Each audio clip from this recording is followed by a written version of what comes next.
Hello guys, welcome to the Shed of Hope. Well, it's a beautiful day in July and we've been foolish enough to cut hay this year. We weren't going to, but we're going to.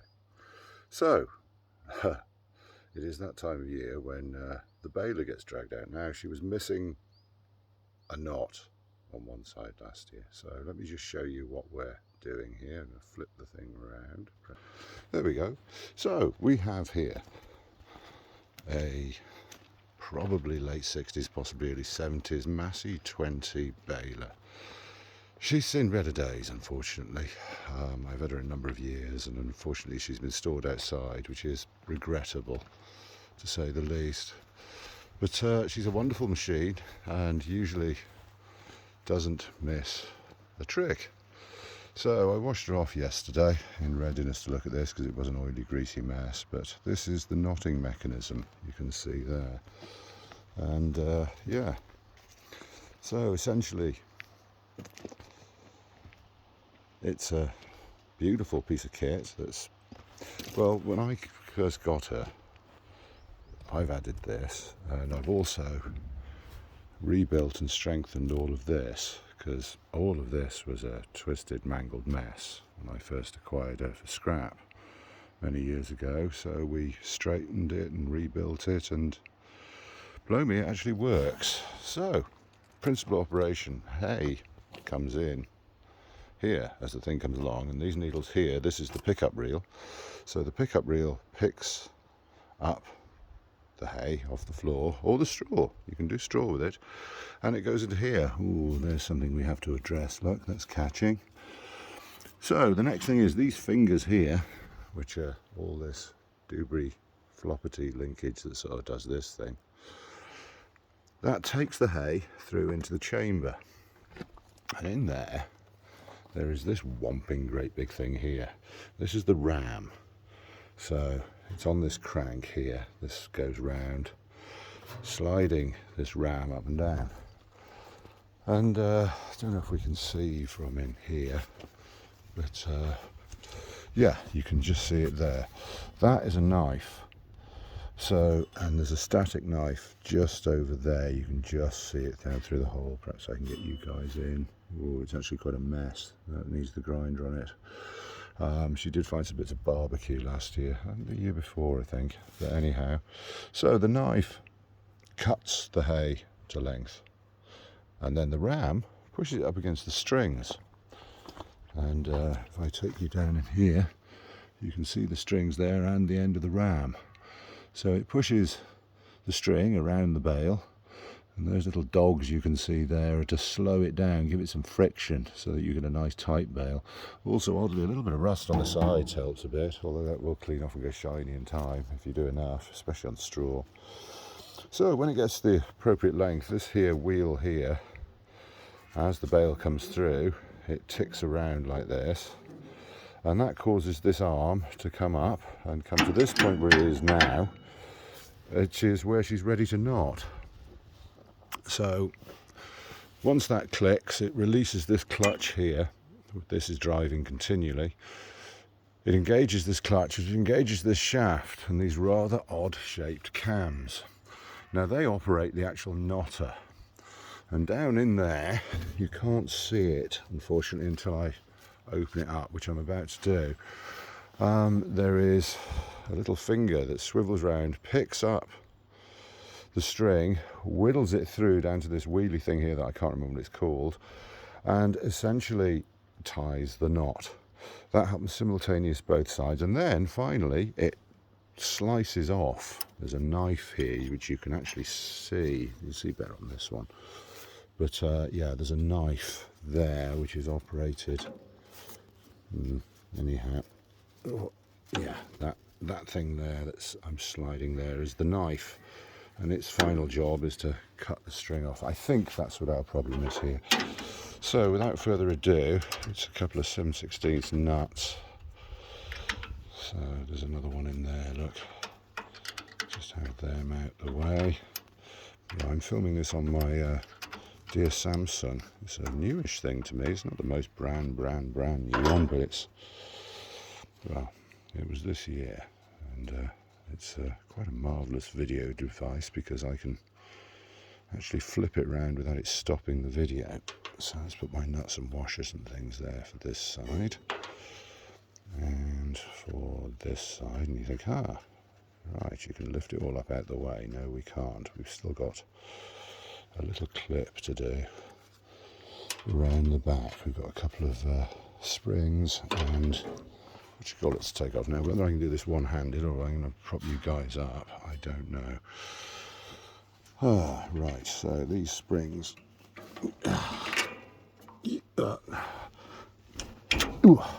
Not that one. Now we're going to get this one, which is going to be a bit harder because my arms are further outstretched. Yeah, pop those off.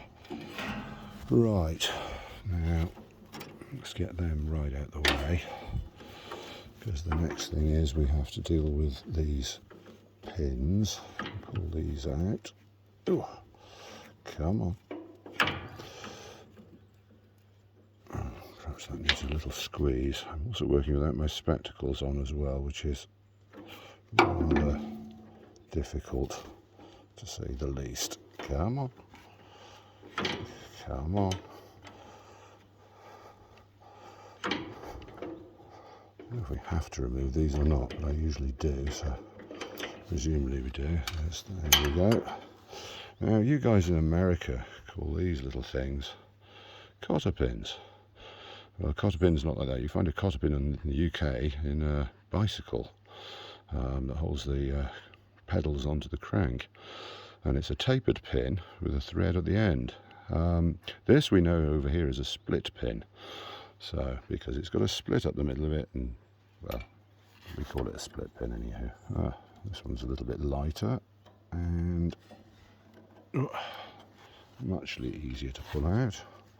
So that's that disconnected. Now you can spot the difference here. We've got a nice little roller on that one, and unfortunately that one on there has virtually worn away. It was always missing, and you cannot buy that part anymore, so I'm going to have to try and fabricate something for that, I think. I'm not planning on baling probably till tomorrow night, so possibly even Saturday. It is technically ready, but I'm going to have to put you guys down in a minute. So let me see what this looks like as a view for you. Not too bad. I'm going to lift this up and then I'll bring you back, because I sort of need both hands to do this. Okay. Right. Now we can see remnants of string. That's normal. You always get little bits of string. In fact, actually, it's amazing that she cuts this stuff, but she does.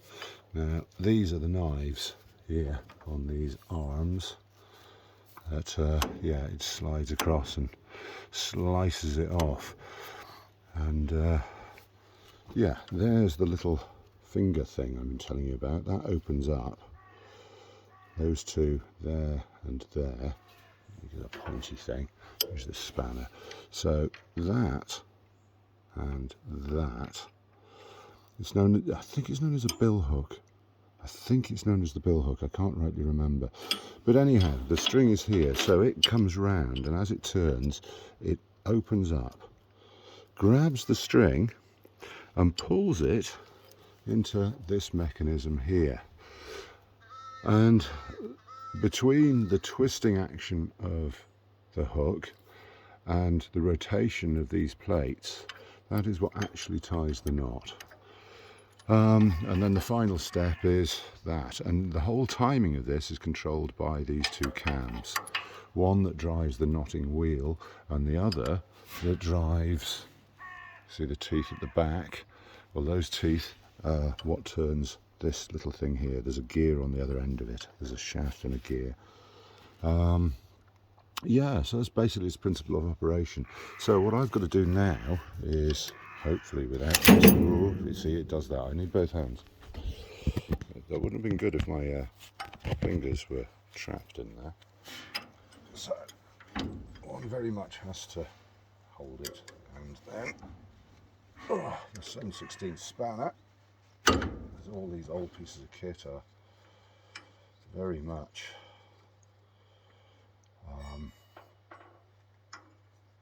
AF in thing, metric, UNC and UNF bolts. Like I say, Massey Ferguson is covered in them. So there's the first knife, and yeah, it doesn't look that brilliant. Definitely could be sharper. So between that and the problem with the cam, oh, I suppose I could have put a block of wood in there. Yeah, between that and the problem with the cam, I think that's where 90% of our knotting was. But if memory serves me right, it was this side. So we're going to check both sides now for accuracy and whether they are all looking the same or not. And that's got a lot of string wrapped around it.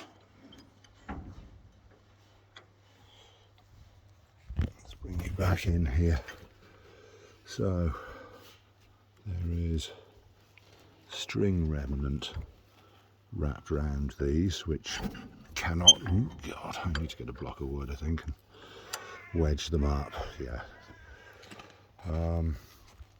So anyway, the string remnant wrapped around these, as you can see. So I'm going to get my knife out now and yeah, definitely clean up on all that. There you go, you can actually see the whole hook and everything there. But yeah, I think that's some of the reason why she's not functioning. I think she's more, oh God, that hurt. Yeah, need to get a block of wood, but that's what I'm going to do. So, fingers crossed that we actually get her to knot. So I'm going to sharpen the knives, clean up all that, grease and lubricate everywhere on the machine, re-oil the chains and all the rest. And yeah, maybe even look at that roller and see if we can do something with that. And yeah, she's only got a couple hundred bales to do or something like that, so it's not the end of the world if she doesn't quite.